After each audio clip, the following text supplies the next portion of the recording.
മർക്കോസിന്റെ സുവിശേഷം 6-ാം അധ്യായം. അവൻ അവിടെ നിന്ന് പുറപ്പെട്ട് തൻ്റെ പിതൃനഗരത്തിൽ ചെന്നു. അവൻ്റെ ശിഷ്യന്മാരും അനുഗമിച്ചു. ശബ്ബത്തായപ്പോൾ അവൻ പള്ളിയിൽ ഉപദേശിച്ചു തുടങ്ങി. പലരും കേട്ട് വിസ്മയിച്ചു. ഇവ എവിടെ നിന്ന്? ഇവന് കിട്ടിയ ഈ ജ്ഞാനവും ഇവൻ്റെ കയ്യാൽ നടക്കുന്ന വീര്യപ്രവൃത്തികളും എന്ത്? ഇവൻ മറിയയുടെ മകനും യാക്കോബ്, യോസെ, യൂദാ, ശീമോൻ എന്നിവരുടെ സഹോദരനുമായ തച്ചനല്ലയോ? ഇവൻ്റെ സഹോദരികളും ഇവിടെ നമ്മോടുകൂടെ ഇല്ലയോ എന്ന് പറഞ്ഞ് അവങ്കൽ ഇടറിപ്പോയി. യേശു അവരോട്, ഒരു പ്രവാചകൻ തൻ്റെ പിതൃനഗരത്തിലും ചാർച്ചക്കാരുടെ ഇടയിലും സ്വന്തം ഭവനത്തിലുമല്ലാതെ ബഹുമാനമില്ലാത്തവനല്ല എന്ന് പറഞ്ഞു. ഏതാനും ചില രോഗികളുടെ മേൽ കൈവച്ച് സൗഖ്യം വരുത്തിയതല്ലാതെ അവിടെ വീര്യപ്രവൃത്തി ഒന്നും ചെയ്യുവാൻ കഴിഞ്ഞില്ല. അവരുടെ അവിശ്വാസം ഹേതുവായി അവൻ ആശ്ചര്യപ്പെട്ടു. അവൻ ചുറ്റുമുള്ള ഊരുകളിൽ ഉപദേശിച്ചുകൊണ്ട് സഞ്ചരിച്ചു പോന്നു. അനന്തരം അവൻ പന്തിരുവരെ അടുക്ക വിളിച്ചു അവരെ ഈരണ്ടായി അയച്ചു തുടങ്ങി. അവർക്ക് അശുദ്ധാത്മാക്കളുടെ മേൽ അധികാരം കൊടുത്തു. അവർ വഴിക്ക് വടിയല്ലാതെ ഒന്നും എടുക്കരുത്, അപ്പവും പൊക്കണവും മടിശീലയിൽ കാശുമരുത്, ചെരുപ്പിട്ടുകൊള്ളാം, 2 വസ്ത്രം ധരിക്കരുത് എന്നിങ്ങനെ അവരോട് കൽപ്പിച്ചു. നിങ്ങൾ എവിടെയെങ്കിലും ഒരു വീട്ടിൽ ചെന്നാൽ അവിടം വിട്ട് പുറപ്പെടുവോളം അതിൽ തന്നെ പാർപ്പീൻ. ആരെങ്കിലും നിങ്ങളെ കൈക്കൊള്ളാതെയും നിങ്ങളുടെ വാക്ക് കേൾക്കാതെയും ഇരുന്നാൽ അവിടം വിട്ടു പോകുമ്പോൾ നിങ്ങളുടെ കാലിലെ പൊടി അവർക്ക് സാക്ഷ്യത്തിനായി കുടഞ്ഞുകളവീൻ എന്നും അവരോട് പറഞ്ഞു. അങ്ങനെ അവർ പുറപ്പെട്ടു മാനസാന്തരപ്പെടണമെന്ന് പ്രസംഗിച്ചു. വളരെ ഭൂതങ്ങളെ പുറത്താക്കുകയും അനേകം രോഗികൾക്ക് എണ്ണ തേച്ച് സൗഖ്യം വരുത്തുകയും ചെയ്തു. ഇങ്ങനെ അവൻ്റെ പേർ പ്രസിദ്ധമായി വരികയാൽ ഹെരോദ രാജാവ് കേട്ടിട്ട്, യോഹന്നാൻ സ്നാപകൻ മരിച്ചവരുടെ ഇടയിൽ നിന്ന് ഉയർത്തെഴുന്നേറ്റിരിക്കുന്നു, അതുകൊണ്ട് ഈ ശക്തികൾ അവനിൽ വ്യാപരിക്കുന്നു എന്ന് പറഞ്ഞു. അവൻ ഏലിയാവാകുന്നു എന്ന് മറ്റു ചിലർ പറഞ്ഞു. വേറെ ചിലർ അവൻ പ്രവാചകന്മാരിൽ ഒരുത്തനെ പോലെ ഒരു പ്രവാചകൻ എന്ന് പറഞ്ഞു. അത് ഹെരോദാവ് കേട്ടാറെ, ഞാൻ തല വെട്ടിച്ച യോഹന്നാനാകുന്നു അവൻ ഉയർത്തെഴുന്നേറ്റിരിക്കുന്നു എന്ന് പറഞ്ഞു. ഹെരോദ തൻ്റെ സഹോദരനായ ഫിലിപ്പോസിൻ്റെ ഭാര്യ ഹെരോദ്യയെ പരിഗ്രഹിച്ചതുകൊണ്ട് അവൾ നിമിത്തം ആളയച്ച് യോഹന്നാനെ പിടിച്ച് തടവിലാക്കിയിരുന്നു. സഹോദരൻ്റെ ഭാര്യയെ പരിഗ്രഹിക്കുന്നത് നിനക്ക് വിഹിതമല്ല എന്ന് യോഹന്നാൻ ഹെരോദാവോട് പറഞ്ഞിരുന്നു. ഹെരോദ്യയോ അവൻ്റെ നേരെ പകവച്ച് അവനെ കൊല്ലുവാനും ഇച്ഛിച്ചു, സാധിച്ചില്ലതാനും. യോഹന്നാൻ നീതിയും വിശുദ്ധിയുമുള്ള പുരുഷനെന്ന് ഹെരോദാവ് അറിഞ്ഞ് അവനെ ഭയപ്പെടുകയും അവനെ കാത്തുകൊള്ളുകയും ചെയ്തു. അവൻ്റെ വചനം കേട്ടിട്ട് വളരെ കലങ്ങിയെങ്കിലും സന്തോഷത്തോടെ കേട്ട് പോന്നു. എന്നാൽ ഹെരോദാവ് തൻ്റെ ജനനോത്സവത്തിൽ തൻ്റെ മഹത്തുക്കൾക്കും സഹസ്രാധിപന്മാർക്കും ഗലീലയിലെ പ്രമാണികൾക്കും വിരുന്നു കഴിച്ചപ്പോൾ ഒരു തരം വന്നു. ഹെരോദ്യയുടെ മകൾ അകത്തു ചെന്ന് നൃത്തം ചെയ്ത് ഹെരോദാവിനെയും വിരുന്നുകാരെയും പ്രസാദിപ്പിച്ച സമയം, മനസ്സുള്ളത് എന്തെങ്കിലും എന്നോട് ചോദിച്ചു കൊള്ളുക, നിനക്ക് തരാം എന്ന് രാജാവ് ബാലയോട് പറഞ്ഞു. എന്തു ചോദിച്ചാലും രാജ്യത്തിൽ പകുതിയോളം ആയാലും നിനക്ക് തരാം എന്ന് സത്യം ചെയ്തു.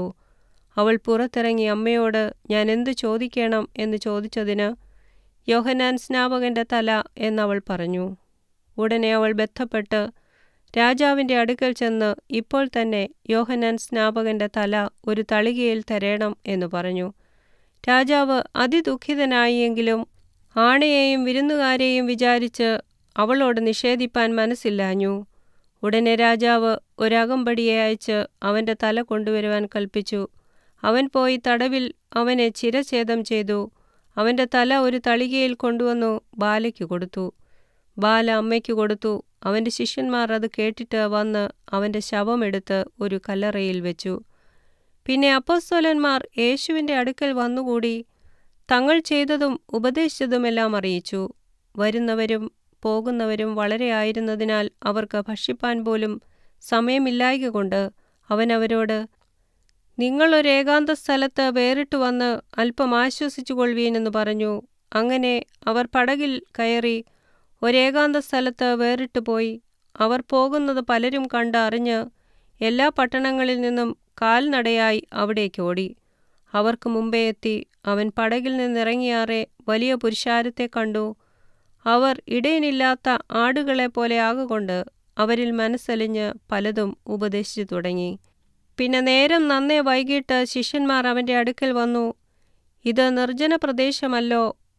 നേരവും നന്നേ വൈകി. ഭക്ഷിപ്പാനില്ലായ്കയാൽ അവർ ചുറ്റുമുള്ള കുടികളിലും ഊരുകളിലും ചെന്ന് ഭക്ഷിപ്പാൻ വല്ലതും കൊള്ളേണ്ടതിന് അവരെ പറഞ്ഞയക്കണം എന്ന് പറഞ്ഞു.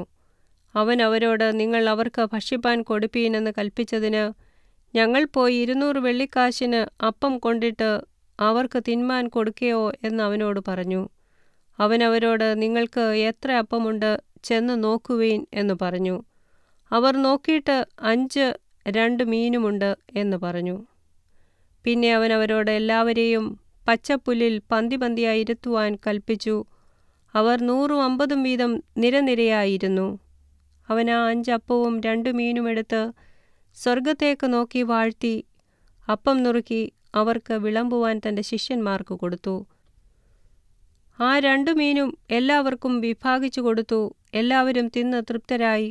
കഷണങ്ങളും മീൻ നുറുക്കും 12 കുട്ട നിറച്ചെടുത്തു.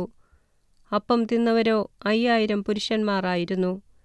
താൻ പുരുഷാരത്തെ പറഞ്ഞയക്കുന്നതിനിടയിൽ തൻ്റെ ശിഷ്യന്മാരെ ഉടനെ പടക് കയറി അക്കരെ ബേത്സയിദയ്ക്ക് നേരെ മുന്നോടുവാൻ നിർബന്ധിച്ചു. അവരെ പറഞ്ഞയച്ച് വിട്ട ശേഷം താൻ പ്രാർത്ഥിപ്പാൻ മലയിൽ പോയി. വൈകുന്നേരമായപ്പോൾ പടക് കടലിൻ്റെ നടുവിലും താൻ ഏകനായി കരയിലും ആയിരുന്നു. കാറ്റ് പ്രതികൂലമാകൊണ്ട് അവർ തണ്ടു വലിച്ചു വലയുന്നത് അവൻ കണ്ട് ഏകദേശം രാത്രി 4-ാം യാമത്തിൽ കടലിന്മേൽ നടന്ന് അവരുടെ അടുക്കൽ ചെന്ന് അവരെ കടന്നുപോകുവാൻ ഭാവിച്ചു. അവൻ കടലിന്മേൽ നടക്കുന്നത് കണ്ടിട്ട് ഭൂതമെന്ന് അവർ നിരൂപിച്ച് നിലവിളിച്ചു. എല്ലാവരും അവനെ കണ്ട് ഭ്രമിച്ചിരുന്നു. ഉടനെ അവൻ അവരോട് സംസാരിച്ചു, ധൈര്യപ്പെടുവീൻ, ഞാൻ തന്നെയാകുന്നു, ഭയപ്പെടേണ്ട എന്ന് പറഞ്ഞു. പിന്നെ അവൻ അവരുടെ അടുക്കൽ ചെന്ന് പടകിൽ കയറി. കാറ്റമർന്നു.